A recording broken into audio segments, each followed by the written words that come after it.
মধ্যপ্রাচ্যের চলমান সংঘাত থামাতে এবার নতুন অর্থনৈতিক শর্ত সামনে এনেছে ইরান। প্রতিবেদন অনুযায়ী যুদ্ধ বন্ধের বিনিময়ে বড় অঙ্কের অর্থনৈতিক সুবিধা ও ক্ষতিপূরণ চাচ্ছে তেহরান, যার পরিমাণ শত শত কোটি ডলারে পৌঁছাতে পারে।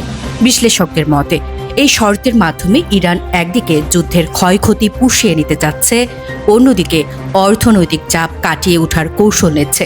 বিশ্লেষণ: যুদ্ধের ক্ষতি পুষিয়ে নিতে বড় অঙ্কের ক্ষতিপূরণ দাবি, আন্তর্জাতিক নিষেধাজ্ঞার প্রভাব কমানোর চেষ্টা, অর্থনীতি পুনর্গঠনের জন্য বৈদেশিক অর্থপ্রবাহ নিশ্চিত করা। তবে বিশেষজ্ঞরা বলছেন, ইউনাইটেড স্টেটস ও ইসরায়েল এর জন্য এই শর্ত মানা সহজ হবে না, ফলে আলোচনা জটিল হতে পারে। পর্যবেক্ষকদের মতে এই অর্থনৈতিক শর্ত যুদ্ধবিরোধী আলোচনাকে আরও কঠিন করে তুললেও এটি ইঙ্গিত দেয় যে কূটনৈতিক সমাধানের পথ পুরোপুরি বন্ধ হয়নি। আরও আপডেট পেতে সাবস্ক্রাইব করুন পালস নিউজ 360।